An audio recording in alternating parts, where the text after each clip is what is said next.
সুপ্রভাত। আজকে দেখো আমাদের এখন সকাল 8টা আর দেখো কি ওয়েদার, পুরো অন্ধকার করে দিয়েছে। এই যেটা আমি এই আদাটা এখানে ছেঁচে দিচ্ছি, এটা কিন্তু বেটেই দেওয়াটাই ঠিক আছে। জয় বজরংবলী। পুরো অন্ধকার করেছে, কজন চিৎকার চেঁচামেচি করছে।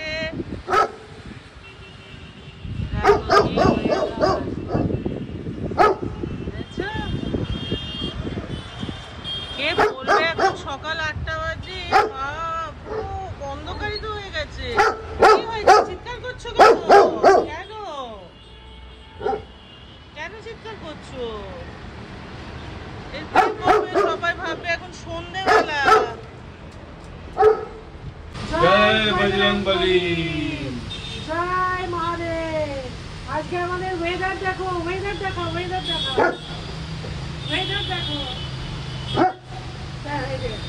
অনেকদিন পর আবার আজকে একটা ব্লগ নিয়ে চলে এসেছি। নিশ্চয়ই দেখবেন, সবসময় দেখবেন। নতুন যারা আছেন তারা সাবস্ক্রাইব করবেন আর মাঝে সাঝে একটা দুটো কমেন্টস করবেন। আজকে পুরো ব্লগে কি কি থাকছে প্রথম থেকে শেষ অবধি কিন্তু ভিডিওটা দেখতে হবে। তো চলো তাহলে আজকে ব্লগটা শুরু করে দিই। একদম। আর আমাদের শ্যামাপোনাকে আশীর্বাদ করবেন। জয় বজরংবলী। ওয়েদারটা তোমাদের একটু দেখিয়ে দিই। ওয়েদার দেখো, বৃষ্টি হচ্ছে। আজকে রান্না সবাইকে অনেক অনেক ভালোবাসা জানিয়ে লাইফ অন রিলস থেকে আমি রীতা শর্মা চলে এসেছি তোমাদের সাথে খুব সুন্দর একটা ব্লগ শেয়ার করব বলে। আজকে মঙ্গলবার আর আজকে নিরামিষের দিন। আজকে নিরামিষ রান্না তোমাদের সাথে শেয়ার করব, তার সাথে সাথে আজকে বাইরের কি ওয়েদার আছে সেটাও তোমাদেরকে একবার দেখাবো। গৌহাটির কি ওয়েদার এইখানে মোটামুটি আমার এই যে এখানে আমি অনেক কিছু সবজি একসাথে কেটে রেখেছি। এখানে অল্প একটু পেঁপে আছে, তোমার এটা শিম আছে, কুমড়ো আছে, ঝিঙে, আলু, এগুলো সব দিয়ে আজকে আমি একটা সবজি বানাবো। আর এর মধ্যে শুধু জিরে ফোড়ন আর এই শুকনো লঙ্কা ফোড়ন দেবো। আপাতত আমি কড়াই বসিয়ে দিয়েছি, কড়াইয়ে তেল গরম হচ্ছে। আর আমার এই সবজি কাটাটা আর আলু রয়েছে, অবশ্যই আলুটাও কাটা রয়েছে। এখান থেকে 2 পিস আলু এর সাথে দিয়ে দেবো যাতে সবজিটা একটু বাড়ে। প্রথমে এই সবজিটা তোমাদের সঙ্গে শেয়ার করি, তারপরে আজকে একটা পটলের খুব ভালো সবজি তোমাদের সাথে শেয়ার করব। চলো আপাতত তোমাদেরকে দেখাই এখন বাইরের আমাদের কীরকম ওয়েদার হয়ে রয়েছে। দেখো কি বৃষ্টি নেমেছে, সকাল থেকে তো মানে অন্ধকার করে এসছে। আর এখন এই দেখো পুরো বৃষ্টিতে একদম মানে ওয়েদারটা তো দারুণ ওয়েদার করে দিয়েছে। যা গরম মানে লাগছিল, মানে গরম পড়েছিল এখানে বেশ। এখানে তেল গরম হয়ে গেছে, আমারও মোটামুটি সবজি রেডি।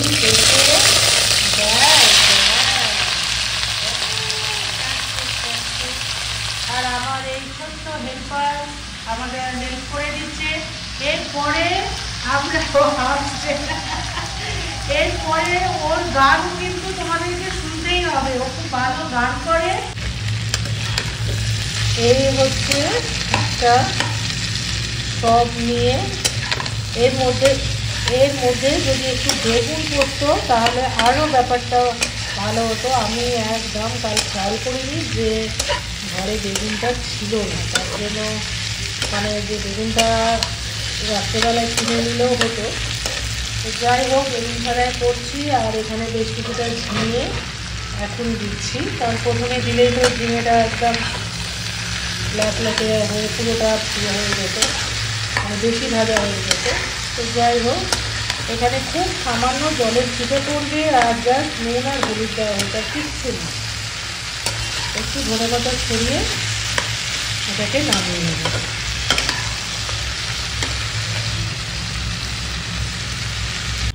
এই আমার সবজি রেডি, ওপর থেকে একটু ধনেপাতা ছড়িয়ে দিয়েছি। আর এখানে সব রকম মিক্স তোমাদের আগেই দেখিয়েছি, শিম থেকে কুমড়ো, ঝিঙে, আলু, অল্প একটু করলা ছিল, করলা দিয়ে দিয়েছি, ব্যাস এটা রেডি। এইবার দেখাচ্ছি তোমাদের এখানে এই পটলের যে তরকারিটা করব, সবজিটা বানাবো। আজকে সব সরু সরু পটলগুলো এসছে, কিন্তু খুব আজকে আমি যে পটলের রান্নাটা তোমাদের সাথে শেয়ার করব সেটা আমি এর আগেও বানিয়েছি। এটার সাথে মানে এটা হচ্ছে গোবিন্দভোগ চালটাকে আমি ধুয়ে ভালোভাবে ধুয়ে জলটা একটা ছাঁকনিতে দিয়ে দিয়েছি, জলটা যাতে ঝরে এটা একটু শুকনো শুকনো হয়ে যায়। আচ্ছা, আর এইখানে আমি কিন্তু এটা দেখো এইরকমভাবে কেটেছি, এই যে এইভাবে বোঝা যাবে, এরমভাবে কেটেছি দুই দিকেই, এদিকে কাটিনি ও এদিকে কাটিনি। এটাকে এখানে আমি তোমাদের একটু দেখিয়ে দিই, এটাকে এই যে এই রকমভাবে কাটতে হচ্ছে, এই রকম, যাতে ভাজার পরে এটা একটা বেশ ফুলের মতন একটা শেপ নেবে। তা এটা আমি অনেক আগে একবার করেছিলাম, আবার আমি একটা জায়গায় দেখেছি, দেখে আমার বেশ মনে হলো যে না এখন তো পটল এসে গেছে, তার জন্য পটলটা দিয়ে আজকে আমি এই রান্নাটা করবো। এটা নিরামিষ রান্না। আর এখানে আমি তেল বসিয়ে দিই, এখানে তেল গরম করতে দিয়ে দিয়েছি। আমার এখানে ভাত হয়ে গেছে, এখানে কি ডাল করলাম, মুগ ডাল করেছি, হয়ে গেছে। এইটা আমি কিভাবে কি করছি, এটা প্রথমে আমি ভাজবো, তো আমাদেরকে আমি দেখাবো যে কিভাবে কি করলাম।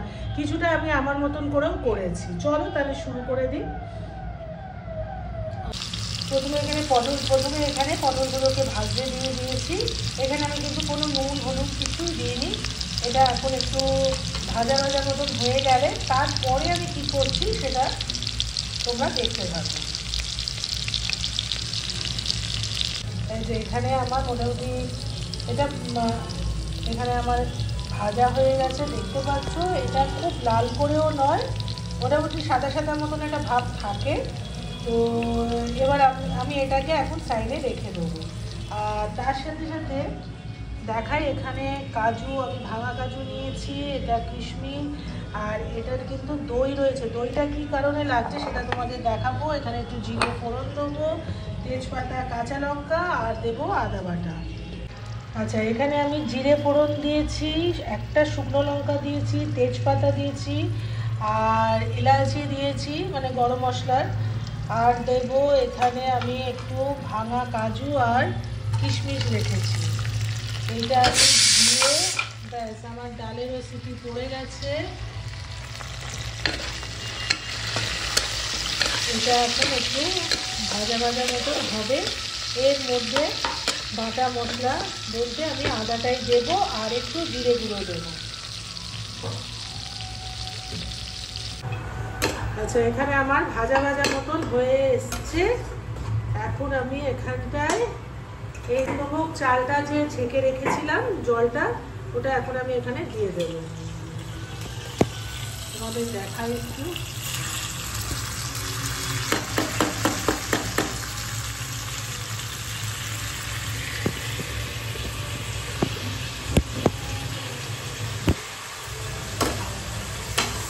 ঠিক আছে, এইবারে আমাদের যে সুন্দরী, সে একটা অমিতাভ বচ্চনের গান তোমাদের শোনাবে।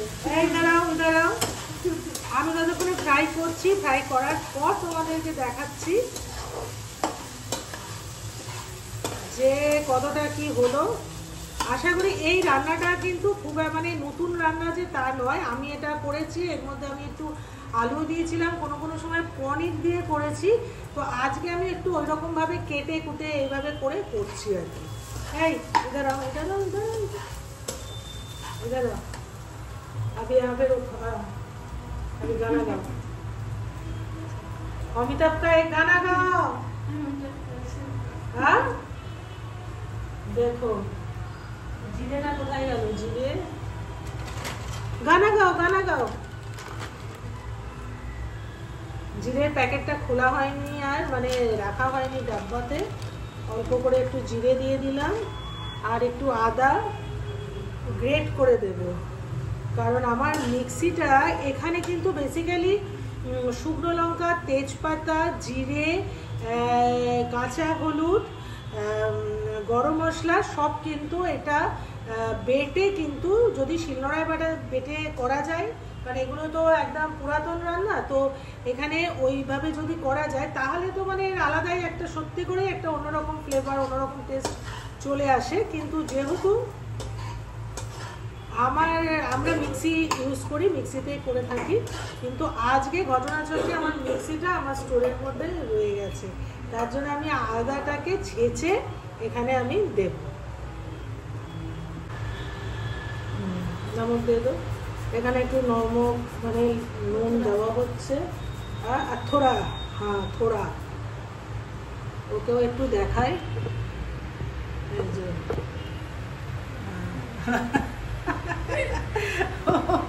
ও যে কি বুঝে হাসে কে জানে। থোড়া সা হলদি দিয়ে দো, আর আমি কিন্তু এখানে জিরে গুঁড়ো দিয়ে দিয়েছি আগে। ব্যাস ব্যাস ব্যাস ব্যাস ব্যাস, এই দেখো তোমরা এখানে সব কিছু দেওয়া হয়ে গেছে। আচ্ছা, এটা কিন্তু আমি ফার্স্ট টাইম এটা করছি। এটা পাকালো পুরো, এটা হচ্ছে কিন্তু টক দই। এই টক দইটা নাকি এখানে দিলে এটা চালটা নাকি খুব ঝরঝরে হয়। আমি কিন্তু এই জিনিসটা জানতাম না, আমি ফার্স্ট টাইম ইউজ করছি।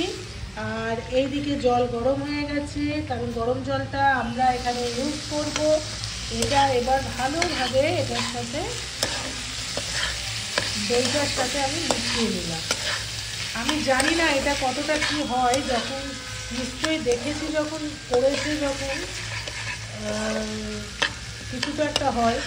বলছে যে মাংসতে যে আমরা দই দিই, দইটা কিন্তু আমরা জানতাম মাংসটা ভালোভাবে সেদ্ধ হওয়ার জন্য দিই, কিন্তু মাংসটা বেসিক্যালি এখানে মানে মাংসটা যাতে না ভেঙে যায় সেই কারণে নাকি দইটা মেশানো হয়, এটা আমি জানতাম না। আচ্ছা, আমার এখানে তো পটলগুলো ভেজে রেখেছি, পটলগুলো একেবারে নেতিয়ে গেছে।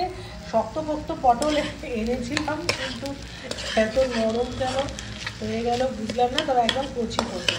যাই হোক, আমার এটা মোটামুটি আমি দইটার সাথে ভালোভাবে মিশিয়ে নিয়েছি। আরেকবার তোমাদেরকে এখানে আমি বলে দিই, এখানে কাজু কিশমিশ, গরম মশলা, গোটা গরম মশলা, তেজপাতা, একটা শুকনো লঙ্কা, কাঁচা লঙ্কা দুটো দিয়েছি, জিরে দিয়েছি, মানে গোটা জিরে দিয়েছি, আর দিয়েছি আদা বাটা। যাই হোক, এটা থেকে কিন্তু খুব সুন্দর একটা গন্ধ বেরোচ্ছে। যদি গোবিন্দভোগ চাল ভালো কোয়ালিটির হয় তাহলে এটা কিন্তু খুবই ভালো হয় রান্নাটা। চলো, এইবারে এইখানে আমি এটা মিশিয়ে দিলাম পটলগুলো।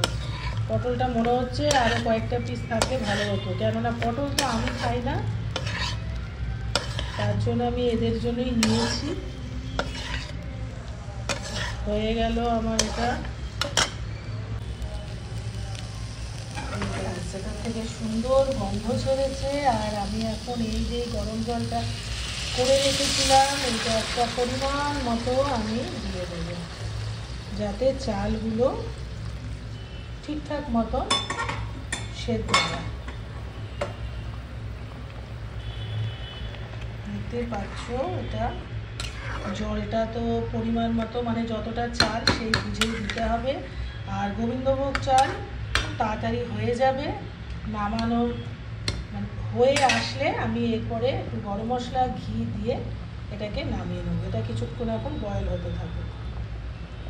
তো আমার এটা মোটামুটি হয়েই এসছে, আর একটু জল শোকাবে। এখন একটু কাঁচা লঙ্কা এখানে একটু ছড়িয়ে দিয়ে দিলাম, তার সাথে সাথে এখানে একটুখানি, হ্যাঁ দিচ্ছি, আরেকজন খেতে বসে গেছে, আচার সাথে একটু গরম মশলা ছড়িয়ে দিলাম, আর বেশ কিছুটা ঘি দিলাম। আমি আরও তাড়াহুড়ো করে রান্না করছি যাতে উনি খেয়ে যেতে পারে। এটা দই দেওয়ার পরে কি শুকনো হয়েছে, আমি ফার্স্ট টাইম, আগেই বলেছি ফার্স্ট টাইম আমি এটা করছি, জানি না, হয়তো আমার এটা একটু ঠান্ডা হলে একটু হয়তো ঝরঝরে হবে। মোটামুটি হয়ে গেছে আমার, ব্যাস আমি 10 মিনিট একটু এমনি রেখে দেবো। এই হলো আমার গোবিন্দভোগ দিয়ে পটলের সবজি। খেতে কিন্তু ভালোই হয়েছে, কিন্তু এটা একটু ঠান্ডা হওয়ার পরে কিন্তু ঝরঝরে হয়ে গেছে। আর যেহেতু পটলগুলো আমার একদম মানে নরম, একেবারে পাতলা পাতলা ছিল, তাই ওগুলো একটুখানি মিশে গেছে, নাহলে কিন্তু খুব সুন্দর স্মেল আর খুব ভালো টেস্টটাও হয়েছে।